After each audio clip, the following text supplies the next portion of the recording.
Welcome. In this lesson, we're taking our first step into cloud networking with Amazon VPC or Virtual Private Cloud. So, what is a VPC? Think of it as your own private space inside the AWS Cloud. It's like renting a secure section of the global data center, one that you fully control. Inside that space, you decide how resources talk to each other, who can access what resources, and which parts connect to the internet and which stay private.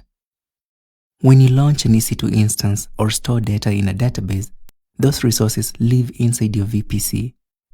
It provides the networking backbone that keeps everything organized and secure.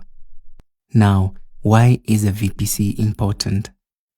In the cloud, isolation equals control. Your VPC ensures that your workloads don't just float around unprotected. They're fenced in, guarded by customizable rules and infrastructure. You define the IP address ranges, you split your environments into subnets, you decide how traffic flows in and out. Every AWS account comes with a default VPC to enable customers to start building immediately by providing a ready-made, fully functional network environment. For the purposes of this course, we won't be creating our own VPC from scratch.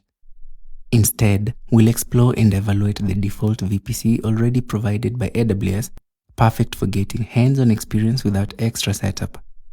In the next lessons, we'll explore the key components within a VPC that you need to understand to start launching applications, starting with subnets, security groups, and network ACLs.